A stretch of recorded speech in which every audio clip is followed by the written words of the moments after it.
أشهد أن لا إله إلا الله وحده لا شريك له وأشهد أن محمدا عبده ورسوله أما بعد فأعوذ بالله من الشيطان الرجيم بسم الله الرحمن الرحيم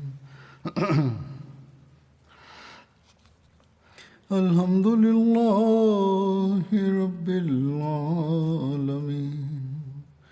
الرحمن الرحيم مالك يوم الدين إياك نعبد وإياك نستعين اهدنا الصراط المستقيم صراط الذين أنعمت عليهم غير المغضوب عليهم ولا الضالين. Hazrat Abu Bakar Siddiq radhiyallahu anhu Masih melanjutkan ulasan yang lalu tentang Hadrat Abu Bakar Siddiq radhiyallahu anhu, yaitu tentang pertempuran-pertempuran yang terjadi segera setelah kewafatan Rasulullah SAW melawan segenap orang munafik dan musuh Islam. Dalam hal ini, mengenai pertempuran Hadrat Khalid bin Walid melawan Musailamah Al-Kadzab, berikut ini akan dibahas tentang keberanian berbagai pemimpin pasukan Muslim.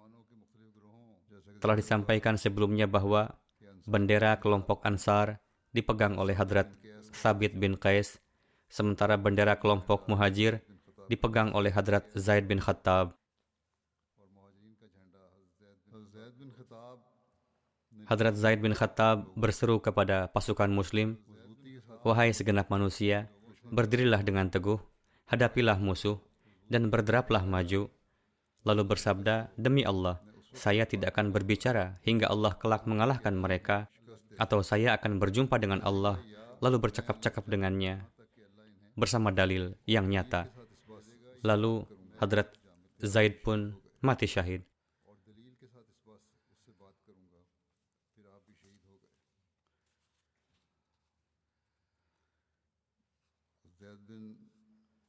Mengenai Hadrat Zaid bin Khattab radhiyallahu anhu, ini tertera bahwa beliau adalah saudara tiri dari Hadrat Umar bin Khattab radhiyallahu anhu. Beliau termasuk dalam sahabat yang masuk Islam di masa permulaan. Beliau ikut di perang Badar dan perang-perang setelahnya.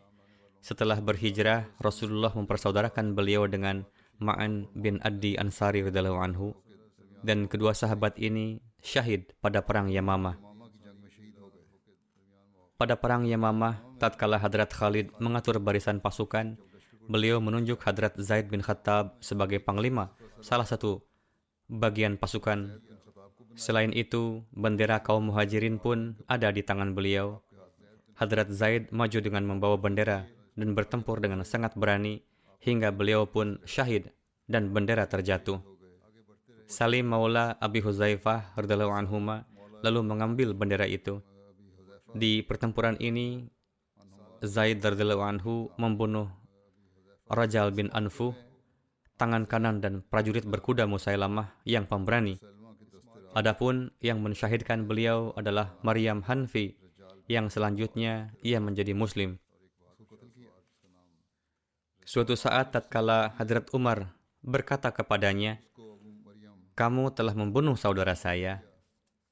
Maka ia menjawab, "Wahai Amirul Mukminin, Allah Ta'ala telah memberikan kemuliaan kepada Zaid melalui tangan saya, dan melalui tangannya juga saya menjadi tidak dihinakan, yakni Hadrat Zaid telah meraih mati syahid, dan seandainya saya mati di tangan Hadrat Zaid, maka saya akan mati secara hina.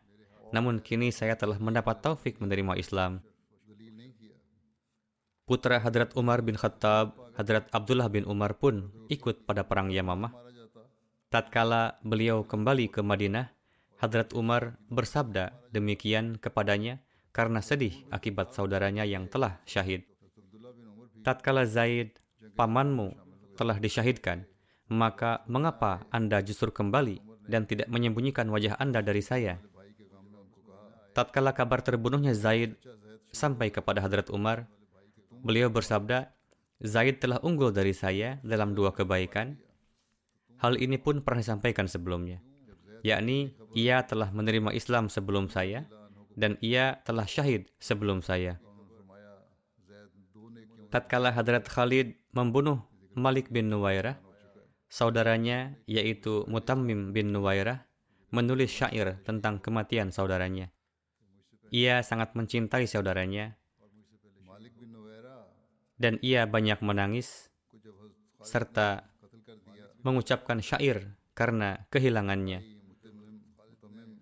Pada suatu saat, tatkala ia berjumpa dengan Hadrat Umar dan ia memperdengarkan sajak kewafatan saudaranya itu ke hadapan Hadrat Umar, maka Hadrat Umar bersabda, jika saya sanggup membuat syair, maka saya pun pasti akan mengucapkan syair tentang kematian saudara saya Zaid. Atas hal ini, Mutammim berkata, jika kematian saudara saya adalah seperti kematian saudara Anda, yakni mati syahid, maka saya tidak akan pernah bersedih akan saudara saya. Hadrat Umar bersabda, tidak ada seorang pun selain Anda yang dengan cara demikian indah telah mengenang kewafatan saudara saya. Hadrat Umar kerap bersabda, tatkala angin sejuk berhembus, menjadi segarlah ingatan akan Zaid. Alhasil, masih teringat peperangan, Musailamah Kadzdzab masih teguh dalam pendiriannya, dan tempat ia berada menjadi pusat pertempuran kaum kafir.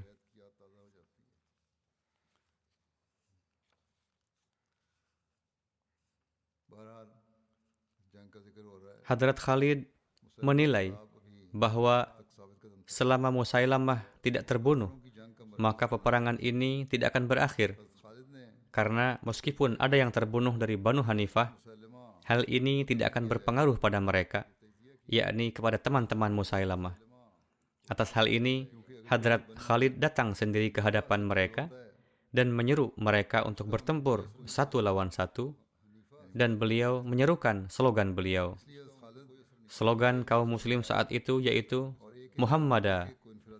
Alhasil, beliau membunuh siapa saja musuh yang datang menghadapi beliau. Setelah itu, kaum muslim lalu berjuang dengan penuh gelora. Hadrat Khalid menyeru Musailamah untuk maju. Ia menerimanya, namun sebelumnya Hadrat Khalid memberi beberapa benda untuknya sesuai dengan permintaannya. Lalu Hadrat Khalid menyerangnya, namun ia melarikan diri bersama teman-temannya juga. Hadrat Khalid menyeru kepada segenap pasukan muslim, perhatian, sekarang jangan ada yang melakukan kesalahan. Majulah dan janganlah biarkan siapapun melarikan diri. Mendengar ini, pasukan muslim berlari mengejar mereka. Para sahabat yang mulia memperlihatkan bukti kesabaran dan istiqomah yang sangat tinggi pada pertempuran tersebut. Dan tiada tandingannya. Mereka terus maju mendesak musuh, hingga Allah Ta'ala menurunkan kemenangan atas musuh. Dan kaum kafir pun melarikan diri. Pasukan muslim berupaya mengejar mereka dan memerangi mereka, serta menyilangkan pedang pada leher mereka, hingga mereka pun terpaksa berlindung di suatu kebun. Salah seorang pemuka Banu Hanifah, Muhakim bin Tufail, berlari-lari seraya berkata kepada segenap orang, wahai semua, masuklah ke kebun ini. Ini adalah kebun yang sangat luas dan memiliki dinding pagar. Muhakim bin Tufail lalu mulai melawan prajurit muslim yang mengejar pasukan Banu Hanifah. Perkebunan ini terletak di dekat medan pertempuran dan adalah milik Musailamah. Kebun ini bernama Hadiqatur Rahman, sebagaimana Musailamah yang saat itu juga disebut Rahmanul Yamamah. Namun pada saat pertempuran itu, kebun ini disebut juga Hadiqatul Maut, yakni kebun kematian karena banyaknya musuh Islam yang terbunuh di sana. Musailamah Al-Kadzdzab pun datang ke kebun itu bersama para temannya. Hadrat Abdurrahman bin Abu Bakar melihat bahwa salah seorang pemuka Banu Hanifah, Muhakim, tengah berpidato. Ia lalu membidikan panah ke arahnya dan membunuhnya. Banu Hanifah lalu menutup dinding pagarnya dan para sahabat mengepung kebun itu di keempat penjuru. Saat itu, kaum muslim tengah mencari tempat agar dapat masuk ke dalam kebun itu. Namun, itu adalah kebun yang kokoh laksana benteng. Meskipun telah mencarinya, mereka tidak sanggup menemukan tempat untuk masuk ke dalamnya. Pada akhirnya, Hadrat Bara bin Malik, yang merupakan saudara dari Hadrat Anas bin Malik, dan beliau pun ikut serta dalam perang Uhud dan Khandaq bersama Rasulullah. Hadrat Bara adalah sangat pemberani. Beliau berkata, "Wahai kaum muslim, kini hanya tersisa satu cara, yaitu angkatlah dan terjunkanlah saya ke dalam kebun, maka saya akan membuka pintunya dari dalam." Namun kaum muslim tidak dapat membiarkan ia melakukannya, karena beliau adalah sahabat yang berkedudukan tinggi jika dibandingkan dengan ribuan musuh. Mereka menolak Hadrat Bara untuk melakukannya. Tetapi Hadrat Bara bin Malik mulai bersikeras dan berkata, "Saya bersumpah demi Tuhan di hadapan Anda. Kini masukkanlah saya ke dalam dinding kebun ini." Pada akhirnya, secara terpaksa, kaum muslim memanjatkan beliau ke atas dinding pagar. Setelah naik ke atas dinding, tatkala Hadrat Bara bin Malik melihat jumlah musuh yang sangat banyak, beliau pun terhenti sejenak. Tetapi beliau lalu melompat ke arah pintu kebun dengan menyebut nama Allah dan bertempur melawan musuh seraya berusaha menuju pintu kebun. Pada akhirnya, beliau berhasil tiba di pintu dan membukanya. Pasukan muslim di luar tengah menunggu terbukanya pintu. Tatkala pintu terbuka, mereka segera masuk ke dalam dan bertempur melawan musuh. Banu Hanifah berupaya melarikan diri dari hadapan pasukan muslim, namun mereka tidak sanggup keluar dari kebun itu. Alhasil, ribuan prajurit musuh terbunuh di tangan pasukan muslim. Di dalam satu riwayat tertera bahwa tidak hanya Hadrat Bara bin Malik, tetapi banyak prajurit muslim lainnya yang melompati dinding pagar untuk menuju pintu. Di tengah pertempuran yang berlangsung, pasukan muslim pun akhirnya sampai pada Musailamah al-Kadzdzab. Ia saat itu tengah berada di satu celah dinding. Ia tampak seperti halnya unta berwarna abu-abu. Ia berupaya untuk memanjat dinding itu hingga sangat geram seperti kehilangan akal. Wahsy bin Harb yang dahulu telah mensyahidkan Hadrat Hamzah di perang Uhud maju menuju Musailamah. Lalu beliau melemparkan lembing yang dengannya Hadrat Hamzah telah disyahidkan itu ke arah Musailamah dan melukai serta menembus dadanya. Lalu dengan segera Abu Dujanah Simak bin Kharsyah maju ke arahnya dan menebaskan pedang hingga Musailamah pun terjatuh di tanah. Ada seorang wanita yang menyuruh dari benteng. Betapa kecewanya, sosok Amir ini telah dibunuh oleh hamba sahaya berkulit hitam. Tentang siapa yang telah mengantarkan Musailamah al-Kadzdzab ke Jahannam, Baladri menjelaskan bahwa menurut kabilah Banu Amir, ada salah seorang dari kabilahnya bernama Khidash bin Bashir yang telah membunuhnya. Menurut satu riwayat lain, Abdullah bin Zaid dari kabilah Khajraj, golongan Ansarlah yang telah membunuhnya. Sebagian ada yang berpendapat bahwa Hadrat Abu Dujanah yang telah membunuhnya. Muawiyah bin Abu Sufyan menuturkan bahwa ia telah membunuhnya. Menurut beberapa pendapat, ada kemungkinan bahwa mereka ikut semua dalam membunuhnya. Di dalam beberapa buku sejarah termasuk Tabari, dimaklumi bahwa yang telah membunuh Musailamah adalah seorang dari Ansar bernama Wahsy. Mengenai peristiwa Wahsy bin Harb membunuh Musailamah, ia sendiri menjelaskan, di pertempuran Uhud, setelah mensyahidkan Hadrat Hamzah, tatkala segenap orang telah kembali, maka saat itu pun saya kembali bersama mereka dan saya terus tinggal di Mekah. Lalu tatkala terjadi peristiwa Fatah Mekah di bawah Rasulullah, yang dengan ini Islam pun tersebar, maka saat itu saya melarikan diri menuju Taif.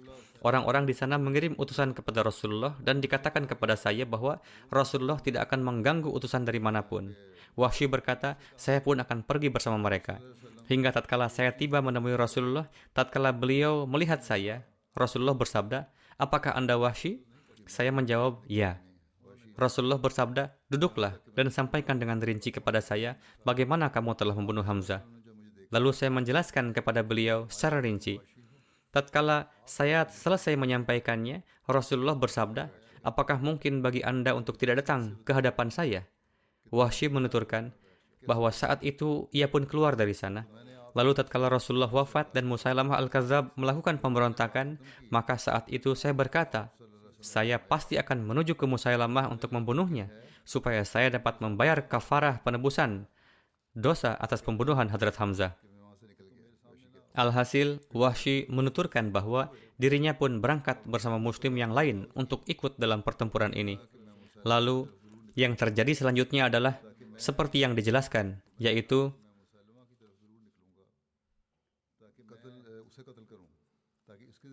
saya melihat seseorang berdiri di celah dinding. Ia tampak seolah unta berwarna gandum, rambutnya terurai. Saya lalu menyerangnya dengan tombak dan melukai tengah dadanya hingga menembus ke belakang bahunya.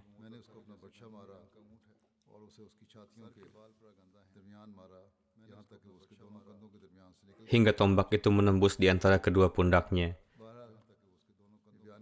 Beliau meriwayatkan, setelah itu, seseorang dari kalangan Ansar berlari ke arahnya dan menebaskan pedang ke tempurung kepalanya. Seorang perawi, Salman bin Yasar, meriwayatkan dari Abdullah bin Umar bahwa ketika Musailamah terbunuh, seorang perempuan yang berada di atas atap rumah itu berkata bahwa seorang budak berkulit hitam telah membunuh Amirul Mukminin, yakni Musailamah. Ini adalah riwayat Bukhari. Wahsy menuturkan, Allah lah yang lebih mengetahui siapa di antara kami berdua, yakni sahabat Ansar dan Hadrat Wahsy, yang membunuh Musailamah. Namun jika saya yang telah membunuhnya, maka artinya saya telah membunuh seseorang yang terbaik setelah Rasulullah SAW, yakni Hadrat Hamzah. Dan saya juga telah membunuh seseorang yang paling buruk.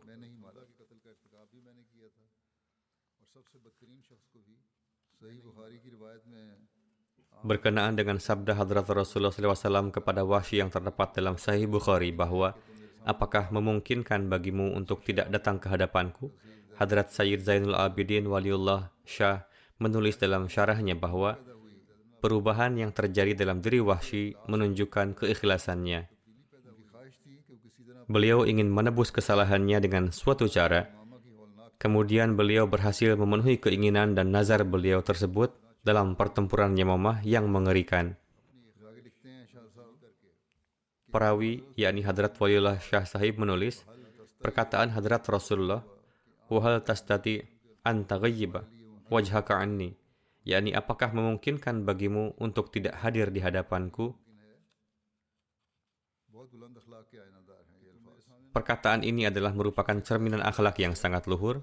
Ungkapan keinginan yang disampaikan beliau sallallahu alaihi wasallam kepada Wahsy bahwa jika bisa janganlah engkau datang ke hadapanku. Ungkapan ini tidaklah bernada kesewenang-wenangan, melainkan bernada permohonan, dan darinya diketahui kecintaan dan penghormatan yang ada di dalam hati Rasulullah terhadap Hadrat Hamzah. Seorang yang bertabiat pendendam bisa saja memuaskan hati dengan membalas dendam, namun Rasulullah bersikap memaafkan. Beliau hanya menginginkan supaya ia tidak datang ke hadapan beliau, sehingga hati Rasulullah tidak berduka karena mengingat kesyahidan Hadrat Hamzah yang menyakitkan. Rincian dari perang Yamamah ini dijelaskan di tempat lain, yang di dalamnya disebutkan mengenai kegagahan dan keberanian dari pihak kaum muslimin sebagai berikut. Terjadi pertempuran sengit di antara kedua belah pihak, hingga dari kedua belah pihak banyak yang tewas dan terluka. Dari kalangan kaum muslimin yang pertama syahid adalah Malik bin Aus. Dari kalangan kaum muslimin banyak juga para hafiz Quran yang syahid. Pertempuran berkecamuk antara kedua pasukan hingga kaum muslimin berbaur dengan pasukan Musailamah dan pasukan Musailamah berbaur dengan pasukan kaum muslimin. Ketika kaum muslimin mundur, mereka bergerak maju sehingga mereka bisa mencapai Muja'ah. Salim Maula, yakni hamba sahaya yang telah dimerdekakan, Abu Hudzaifah, menggali lubang hingga setengah betisnya. Ia membawa bendera muhajirin, dan demikian juga Sabit menggali lubang untuk dirinya. Kemudian keduanya mendekap bendera mereka, sedangkan orang-orang tercerai-berai ke segala arah, yakni mereka menggali lubang, lalu berdiri di dalamnya dan memegang bendera mereka. Selagi Salim dan Sabit berdiri teguh dengan bendera mereka, hingga Salim disyahidkan. Ketika itu Abu Hudzaifah pun disyahidkan. Kepala Hadrat Abu Hudzaifah ada di pundak Hadrat Salim, dan kepala Hadrat Salim ada di pundak Hadrat Abu Hudzaifah. Ketika Hadrat Salim syahid, bendera tergeletak untuk beberapa lama.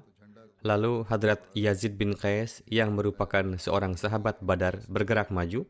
Beliau mengangkat bendera tersebut hingga beliau syahid. Kemudian Hakam bin Sa'id bin As mengangkat bendera tersebut dan bertempur sepanjang hari untuk menjaganya. Kemudian beliau syahid. Wahsy menuturkan, terjadi pertempuran yang sengit. 3 kali kaum muslimin mundur. Keempat kalinya kaum muslimin menyerang lagi dan mengokohkan kedudukan mereka dan berseteguh di hadapan pedang-pedang musuh. Pedang-pedang mereka saling beradu hingga saya melihat bunga-bunga api memercik darinya. Dan terdengar suara seperti lonceng. Allah Ta'ala menurunkan pertolongannya kepada kami, dan Allah Ta'ala memberikan kekalahan kepada Banu Hanifah dan membunuh Musailamah. Beliau menuturkan, pada hari itu saya menggunakan pedang saya dengan baik, sehingga pedang yang ada di tangan saya tersebut hingga ke gagangnya penuh dengan darah. Hadrat Ibnu Umar meriwayatkan, saya melihat Hadrat Ammar naik ke atas sebuah batu. Beliau berseru, wahai umat Islam, apakah kalian melarikan diri dari surga? Aku Ammar bin Yasir, datanglah kepadaku. Perawi mengatakan, saya melihat telinga beliau telah terpotong dan menggantung. Abu Khaismah Najari meriwayatkan, ketika umat Islam tercerai-berai di hari perang Yamamah, saya mundur ke satu arah, dan di hadapan mata saya nampak pemandangan bahwa di hari itu saya melihat Hadrat Abu Dujanah, nama beliau adalah Shimak bin Kharashah, dan dikenal dengan julukan Abu Dujanah. Beliau adalah seorang sahabat yang masyhur yang ikut serta dalam seluruh peperangan bersama Hadrat Rasulullah SAW, dan pada perang Uhud, Hadrat Rasulullah SAW bersabda sambil membawa sebuah pedang di tangannya, siapakah yang akan menunaikan haknya? Abu Dujanah berkata, saya akan menunaikannya. Hadrat Rasulullah memberikan pedang tersebut kepada beliau, dan dalam beberapa riwayat lainnya, beliau bertanya mengenai apa hak pedang tersebut. Hadrat Rasulullah bersabda, janganlah membunuh orang Islam, dan janganlah melarikan diri dari orang kafir.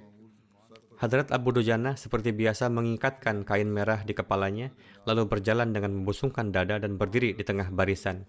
Hadrat Rasulullah bersabda, meskipun sikap seperti ini tidak disukai oleh Allah Ta'ala, namun dalam kesempatan yang seperti ini tidaklah menjadi masalah.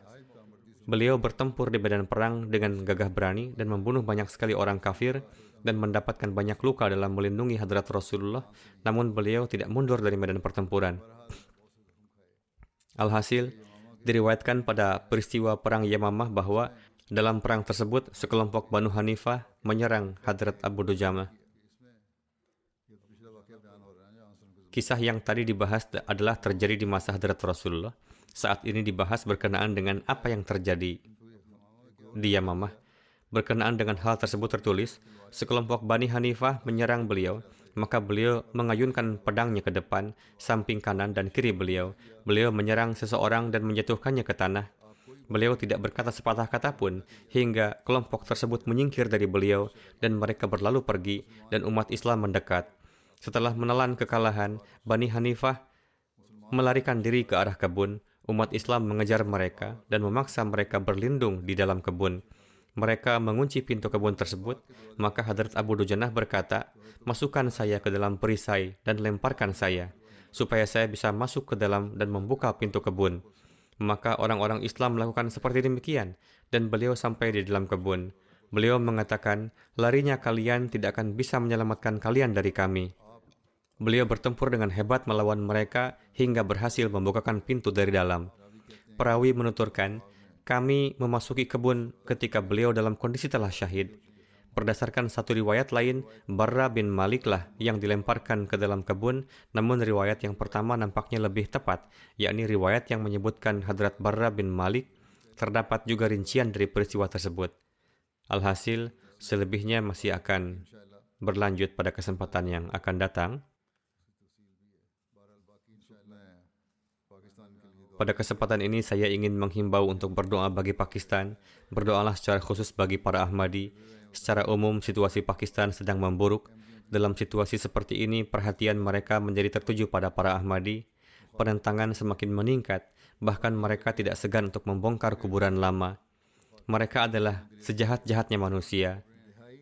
Semoga Allah Ta'ala mencengkeram mereka. Demikian juga, berdoalah untuk para Ahmadi di Aljazair. Mereka pun saat ini sedang mengalami kesulitan-kesulitan. Berdoalah juga untuk para Ahmadi di Afghanistan. Semoga Allah Ta'ala menurunkan karunia-Nya kepada semuanya.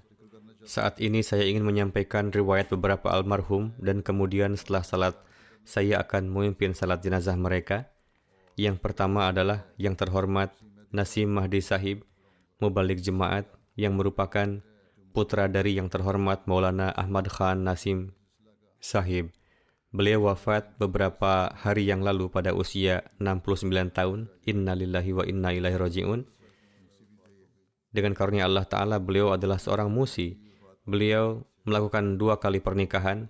Istri pertama beliau telah wafat dan yang beliau tinggalkan saat ini adalah istri yang kedua.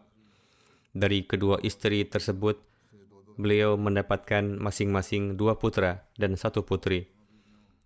Beliau lulus dari Jamiah Rabwah pada 1976. Kemudian beliau mendapatkan kesempatan berkhidmat di Islahul Irsyad Maqami. Kemudian pada tahun 83 beliau dikirim sebagai mubalik Swiss. Beliau mendapatkan taufik berkhidmat di sana. Pada tahun 84 beliau ditetapkan sebagai naib wakil tabsyir. Beliau juga bekerja sebagai qaim muqam wakil tabsyir untuk beberapa bulan. Pada Desember tahun 84, beliau datang ke London. Di sini, beliau mendapatkan taufik berkhidmat sebagai Private Secretary London. Kemudian beberapa bulan kemudian, pada tahun 85, beliau berangkat dari London ke Kanada. Dari 85 hingga 2008, beliau mendapatkan taufik berkhidmat sebagai mubalik dan setelahnya sebagai mubalik in charge di Kanada. Semasa itu beliau juga sebagai Amir Kanada. Dari tahun 2009 hingga 2016, beliau mendapatkan taufik berkhidmat sebagai mubalik in charge Amerika. Kemudian beliau ditugaskan kembali ke Swiss untuk kedua kalinya. Namun beliau menulis bahwa dikarenakan kondisi kesehatan, dokter mengatakan kepada saya bahwa saya tidak dapat lagi mengerjakan pekerjaan-pekerjaan yang berat, maka beliau mengambil cuti untuk waktu yang tidak ditentukan. Bagaimanapun, saya menulis kepada beliau, jika memang dokter mengatakan kondisinya seperti itu, jagalah kesehatan Anda. Ketika Anda telah sehat nanti, maka sampaikanlah. Insya Allah Anda akan kembali ditugaskan. Namun, sakit beliau bertambah parah.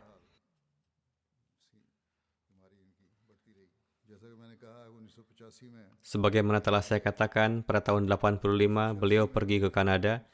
Pada tahun 86 dibeli lahan seluas 24 hektar untuk rumah misi Baitul Islam dan lahan itu kemudian ditinggali. Semasa beliau, banyak sekali para Ahmadi yang datang ke Kanada dan tinggal di sana. Beliau sangat membantu mereka. Beliau banyak berjasa pada orang-orang. Beliau melakukan komputerisasi sistem candah dan tajnid. 2 masjid besar dibangun di Toronto dan Calgary, dan pusat-pusat didirikan di jemaat-jemaat lainnya. Seingat saya, kemungkinan Masjid Vancouver pun dibangun di masa beliau. Alhasil, yang pasti adalah 2 masjid yang besar tadi.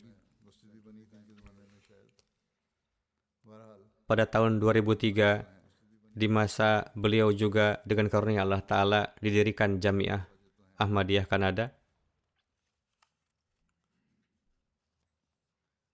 2003 में इनके वक्त Beliau juga banyak berperan dalam pendirian stasiun MTA Amerika Utara.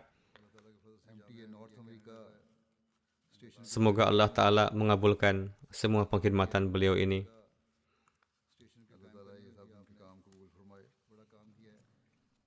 Istri beliau, Amatun Nasir Sahibah, menulis, selama 26 tahun kehidupan rumah tangga dengan Nasim Mahdi Sahib, saya mendapati beliau sebagai sahabat dalam suka dan duka. Beliau adalah sosok suami yang penyayang dan penuh penghargaan. हर दुख दर्द में उनको अपना साथी पाया। Beliau seorang ayah yang penyayang dan saudara yang rela berkorban. Jansar भाई Beliau seorang yang memiliki rasa simpati kemanusiaan, patuh dan taat kepada khilafat. Beliau seorang yang bertawakal kepada Allah Ta'ala dan saleh. Kemudian, istri beliau menulis lebih lanjut. Beliau mengkhidmati orang lain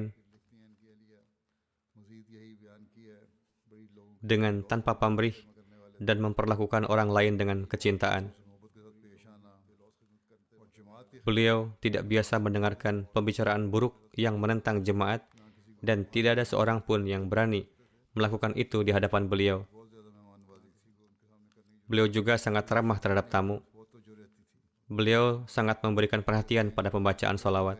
Ketika saya pergi ke umrah, saya bertanya kepada beliau, doa apa yang dipanjatkan? Beliau menjawab, saya hanya membaca salawat saja di sana.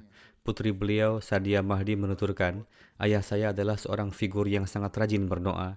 Kapanpun saya meminta doa, beliau biasa mengatakan, biasakanlah membaca salawat. Kapanpun beliau diminta doa untuk suatu urusan, beliau senantiasa menekankan untuk membaca salawat. Suatu hari, saya bertanya kepada beliau, ayah selalu menasihatkan untuk membaca salawat dalam berbagai masalah. Beliau mengatakan, bacalah salawat.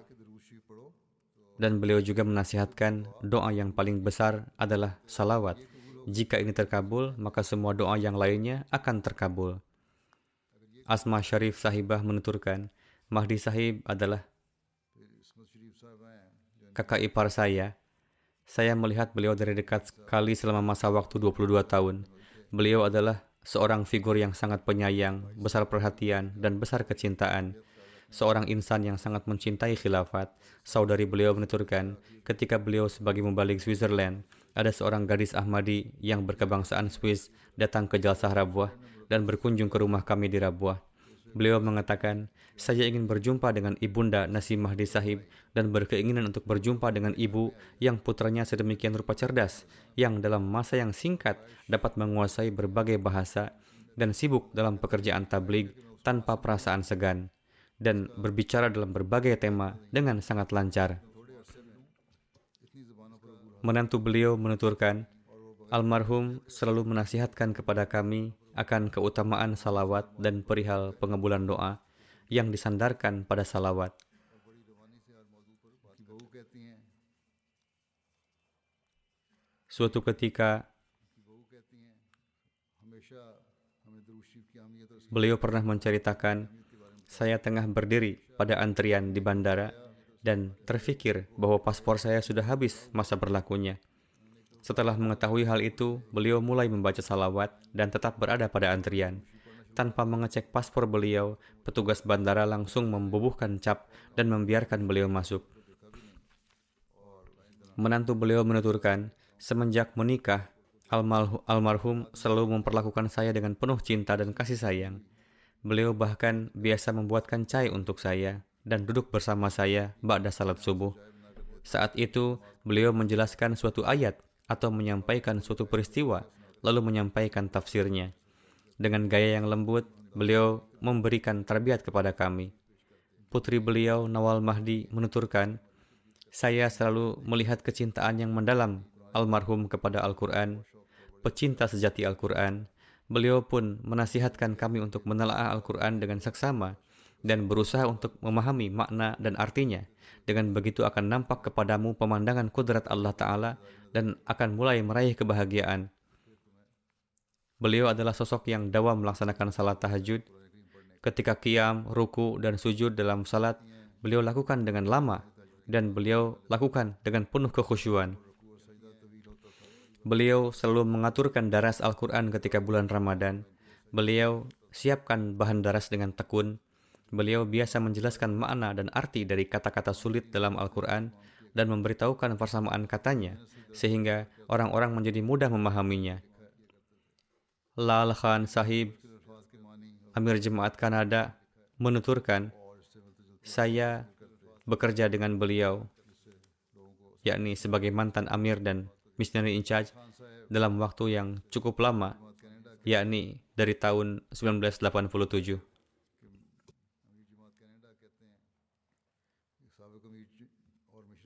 Allah Ta'ala menganugerahkan sifat-sifat yang istimewa kepada beliau, dan beliau menggunakan sifat-sifat istimewa tersebut untuk mengkhidmati jemaat. Allah Ta'ala memberikan taufik kepada beliau untuk menjalin persahabatan dan merawatnya, dan menggunakan rabtah tersebut untuk kemanfaatan jemaat.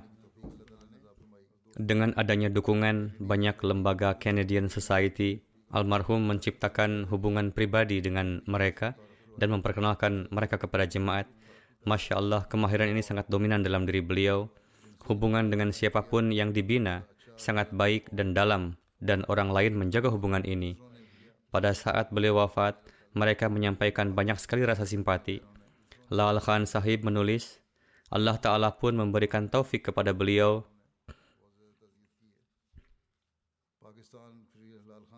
untuk memenuhi tanggung jawab dalam membimbing dan membantu orang-orang dan keluarga dari Pakistan dan dari berbagai negeri. Hubungan beliau dengan para anggota Amilah pun layaknya kawan. Saya mendapatkan taufik untuk berkhidmat selama lebih kurang 20 tahun pada masa kepemimpinan beliau.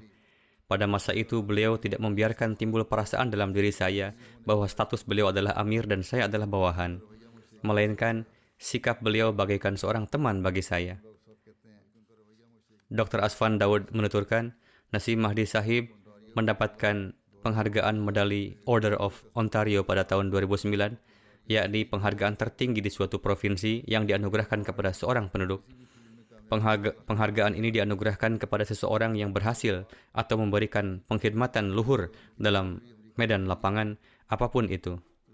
Ketika beliau ditugaskan di Amerika, suatu ketika saya berjumpa dengan beliau pada kesempatan jalsah salana. Pada saat itu beliau memberikan nasihat kepada saya, dalam kedudukan apapun Anda saat ini, seberapapun banyaknya Anda dapat mengkhidmati orang-orang, maka lakukanlah. Kalaupun ada anggota jemaat yang datang kepada Anda, bantulah ia, jangan pernah mengabaikannya. Apapun yang bisa Anda lakukan untuknya, lakukanlah. Beliau pun mengatakan, terkadang orang yang tidak berbicara dengan baik, maka cari tahulah secara diam-diam, lalu bantulah ia. Saya selalu melihat almarhum membantu orang-orang yang membutuhkan, dan selalu membantu mereka secara diam-diam, sehingga yang membutuhkan itu tidak merasa malu karenanya. Syakur Sahib Mubalik Silsilah menuturkan, di antara sekian banyak ucapan beliau, nasihat yang terpatri di benak saya ketika saya duduk pada awal tahun jamiah, yakni mungkin ketika di tingkat 3. Suatu ketika saya datang ke masjid dengan mengenakan sandal. Almarhum mengatakan kepada saya, para wakifin jemaat hendaknya terlebih dahulu mempersiapkan diri dari rumah untuk menghadapi berbagai kondisi, supaya jika ada perintah, Anda akan dapat segera berangkat dari sana dalam keadaan siap untuk melaksanakan perintah tersebut. Jangan sampai mengatakan, oh, saya akan ke rumah dulu untuk bersiap-siap. Selain mental, secara jasmani pun, seseorang hendaknya selalu siap siaga. Firasat Kamar Mubalik Silsilah menuturkan, ketika menghadapi ujian interview untuk masuk jamiah, Mahdi Sahib menyampaikan satu pertanyaan kepada saya. Jika Anda dikirim ke Afrika sebagai mubalik dan di tempat Anda tugas, Anda menghadapi penentangan dari penduduk lokal, siapa yang paling dulu Anda hubungi? Ibu kah atau Khalifatul Masih? Setelah berpikir, saya katakan Khalifatul Masih. Setelah mendengar jawaban saya, Mahdi Sahib berkata, saya rekomendasikan Anda untuk lulus atas dasar jawaban Anda barusan. Inilah jawaban yang benar. Kolonel Didar Sahib, Sekretaris Mission House, menuturkan, gejolak ketaatan kepada khilafat sangat nampak dengan jelas dalam diri Nasim Mahdi Sahib. Salah satu jasa beliau adalah mendirikan Peace Village. Ini dapat berdiri pada masa ketika jalsah salanah karena diselenggarakan di lapangan yang lokasinya berada di sebelah Masjid Baitul Islam. Pemilik tanah ladang yang letaknya bersebelahan setiap tahunnya menyampaikan keluhan pada saat diadakan jalsah. Ia mengatakan bahwa keributan jalsah membuat saya gelisah. Begitu juga saya tidak bisa tahan dengan aroma yang keluar dari dapur jalsah. Alhasil, setelah sekian lama ketika pemerintah melakukan penetapan daerah atas tanah ladang tersebut, lalu fungsinya dirubah menjadi area pemukiman, Nasim Mahdi Sahib berpikir bahwa seorang wanita pemilik tanah ladang sering menyampaikan keluhannya kepada kita. Sekarang tidak hanya satu, melainkan akan banyak yang membeli lahan lalu menjadi pemilik lainnya. Keadaannya akan sangat sulit karena akan banyak pemilik rumah yang melontarkan keluhan nantinya. Atas hal itu, almarhum menyampaikan satu rencana ke hadapan para anggota jemaat. Beliau mengusulkan, kenapa tidak kita membuat pemukiman Ahmadi di sini? Para anggota dihimbau untuk membeli lahan di sana. Kemudian para Ahmadi mendukung gerakan tersebut dan dengan karunia Allah Ta'ala, pembangunan Peace Village dapat terlaksana. Zishan Ghuraiya Sahib Mubalig menuturkan, banyak sekali para pemuda yang mendapatkan tarbiyat dari almarhum. Sebagai buah dari tarbiyat tersebut, saat ini kami mendapatkan taufik untuk mengkhidmati jemaat sebagai mubalig di berbagai negeri. Berkat tarbiyat yang beliau berikan, kami dapat belajar untuk mencintai khilafat dan menyaksikan tumbuhnya ruh ketaatan dalam diri. Begitu juga Asif Khan Sahib, Sekretaris Umur Kharijah, Kanada, menuturkan, saya datang ke Wan. Pada masa itu, di sekitar rumah misi jemaat ada sekitar beberapa lusin Ahmadi. Wawasan kejemaatan saya waktu itu sangat kurang. Kemudian Mahdi Sahib memperlakukan saya seperti anak beliau sendiri, menjadi guru bagi saya. Beliau ikut bermain basket dan mengajarkan ilmu kejemaatan kepada saya. Ketika saya masuk usia dewasa, beliau memberikan tugas kejemaatan kepada saya untuk melakukan rabtah kepada berbagai politikus. Demikian pula pada saat ini pun dengan karunia Allah Ta'ala saya dapat bekerja dengan baik. Semua ini merupakan buah tarbiyat dari beliau. Mirza Maghfur Ahmad Sahib, Amir Jemaat Amerika, menuturkan, pada tahun 2016, almarhum mendapatkan taufik untuk berkhidmat sebagai missionary in charge dan naib Amir Jemaat Amerika. Beliau bekerja dengan sangat baik di Amerika dan melakukan banyak kunjungan. Beliau berusaha untuk memasuki berbagai kalangan. Ketika kunjungan, beliau mulai membuat kegiatan tabligh semakin berpengaruh. Pada masa itu, beliau mendapatkan taufik untuk menyebarkan tabligh Islam Ahmadiyah di Amerika dengan perantaraan media dan berbagai kampanye. Kemudian berkenaan dengan pendirian jemaat di Meksiko, berdasarkan petunjuk markaz, beliau juga mendapatkan taufik untuk membangun rumah misi di sana. Sekretaris Tabligh Amerika Wasim Sayyid Sahib menuturkan, beliau adalah sosok yang menjalin hubungan kasih sayang dan kecintaan dengan setiap orang dan mendahului orang lain dalam kebaikan tersebut. Beliau mengetahui cara-cara untuk memberdayakan setiap orang untuk mengkhidmati Islam. Setelah datang di Amerika, beliau menjadikan acara-acara yang diadakan setiap tahun sebagai sarana yang ampuh untuk menyebarkan ajaran Islam. Kaitannya dengan peristiwa 11 September. Beliau menginisiasi program-program yang bertemakan Muslim for Life, Muhammad Messenger of Peace, dan kehidupan Hadrat Sallallahu Alaihi Wasallam. Disampaikan lecture-lecture di 56 universitas di seluruh Amerika dengan tema-tema tersebut. Para tamu yang hadir pada lecture tersebut dihadiahi buku Life of Muhammad. Beliau juga yang menggagas misi Muslim for Loyalty, menyampaikan lecture di berbagai universitas, melakukan berbagai pertemuan dengan para pejabat lokal pemerintah, dan menghidupkan ajaran Islam. Hadrat Khalifatul Masih yang ketiga pada kesempatan jalsah salanah dalam pidatonya berkenaan ketangkasan almarhum dalam skema folders pengenalan jemaat dalam misi Switzerland, Huzur bersabda, para penggembala hewan yang menghuni gunung-gunung Switzerland terdiri dari 3 suku. Ketiga suku tersebut memiliki bahasa yang berbeda. Jumlahnya 28.000 jiwa atau kurang dari itu. Secara kebetulan telah diterbitkan folders untuk 20.000 pengguna bahasa, dan Nasim Mahdi Sahib, semoga Allah Ta'ala memberikan ganjaran kepada beliau, setelah meminta nasihat dari saya, telah menyampaikan 8.000 folders ke setiap rumah, yakni ke setiap rumah di daerah tersebut, sehingga menimbulkan kehebohan. 2 surat kabar menerbitkan tulisan yang berisi kritikan keras. Saya, yakni Huzur ketiga, katakan, doa yang baik telah terkabul bagi beliau. Ratusan ribu folders telah dibagikan. Demikianlah laporan singkat yang disampaikan oleh Hadrat Khalifatul Masih yang ketiga pada kesempatan jalsa. Semoga Allah Ta'ala menganugerahkan maghfirah dan rahmatnya kepada almarhum, meninggikan derajatnya dan memberikan tempat di dekat para wujud kekasihnya, menganugerahkan ketabahan kepada istri dan anak, dan memberikan taufik kepada mereka untuk dapat melanjutkan segala kebaikan almarhum. Sebagaimana almarhum telah mengarungi kehidupan dengan penuh kesetiaan, semoga anak keturunan beliau pun dapat mengarungi kehidupan dengan penuh kesetiaan. Almarhum berikutnya adalah Ananda Muhammad Ahmad Sharim Rabwah. Anak ini wafat pada usia 16 tahun. Inna lillahi wa inna ilaihi raji'un. Ia adalah seorang pecinta khilafat, ceria dan dicintai oleh banyak orang. Selalu berpartisipasi dengan penuh antusias dalam pengorbanan harta. Beliau mengikuti program-program jemaat dan badan dengan giat. Dengan karunia Allah Ta'ala, beliau adalah musi. Telah masuk ke dalam skema al-wasiat pada usia dini. Selain orang tua beliau meninggalkan 2 saudari. Semoga Allah Ta'ala menganugerahkan ketabahan kepada mereka semua. Almarhum yang ketiga adalah yang terhormat Nyonya Salimah Qamar, istri dari almarhum Rashid Ahmad Sahib, yang wafat pada tanggal 16 Mei. Inna lillahi wa inna ilaihi raji'un.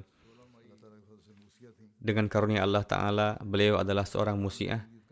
Jemaat masuk ke dalam keluarga beliau melalui kakek buyut beliau, Hadrat Maulwi Waziruddin Sahib dari Makaria, sahabat Hadrat Masih Maud alaihi salam, dan seorang kepala sekolah di Kangra. Ayah almarhum bernama Chaudhry Muhammad Sadiq Sahib, seorang Maulwi Fadil dan seorang wujud suci jemaat. Beliau mendapatkan taufik untuk berkhidmat sebagai in-charge Khilafat Library untuk masa yang panjang. Beliau mendapatkan taufik untuk berkhidmat sebagai Sadar Umumi Rabwah untuk masa yang panjang. Atas perintah Hadrat Khalifatul Masih yang kedua, Maulwi Sahib, yakni ayahanda almarhumah, mendapatkan kemuliaan untuk memasang kemah ketika mendirikan Rabwah dan tinggal di Rabwah pada malam pertama. Almarhumah menempuh pendidikan dasar di Rabwah dan mendapatkan gelar MA Bahasa Arab dari Taimul Islam College. Beliau juga mendapat taufik untuk berkhidmat di berbagai departemen jemaat dalam masa yang panjang. Beliau mendapat kesempatan untuk berkhidmat sebagai sekretaris umum di Lajnah Imailah lokal dari tahun 72 hingga 82. Pada tahun 82 hingga 87 bekerja sebagai petugas perpustakaan di Perpustakaan Ammatul Hayy. Dari tahun 87 hingga 2018, selama 31 tahun sebagai Direktur Risalah Misbah, dan selama periode tersebut beliau menjalankan risalah tersebut dengan sangat baik meskipun kondisi tidak mendukung. Almarhumah adalah sosok yang salehah, rajin ibadah, rajin berdoa, dan pemilik tabiat yang sederhana. Beliau dawam dalam melaksanakan salat tahajud dan salat nafal lainnya seperti salat duha dan isyraq. Beliau memiliki jalinan ketulusan dan kesetiaan dengan Khilafat Ahmadiyah. Dalam setiap sisi kehidupan beliau nampak jelas corak doa. Beliau adalah wanita yang memiliki sifat seperti malaikat, menjalin hubungan yang penuh kesetiaan dan kasih sayang dengan setiap orang, tidak pernah marah kepada siapapun. Semoga Allah telah menganugerahkan maghfirah dan rahmatnya kepada almarhumah, meninggikan derajat beliau, dan semoga putra-putri beliau diberikan taufik untuk melanjutkan segala kebaikan almarhumah.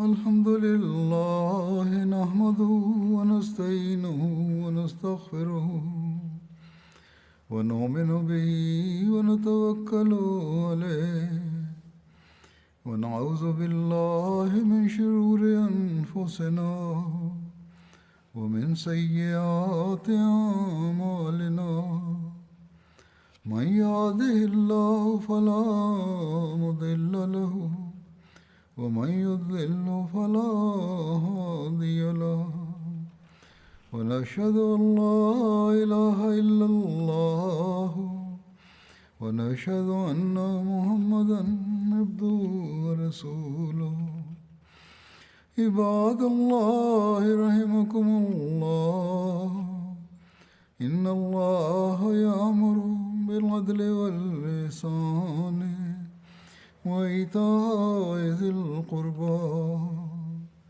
وينهى عن الفحشاء والمنكر والبغي يعظكم لعلكم تذكرون اذكروا الله يذكركم وادعوه يستجب لكم ولذكر الله أكبر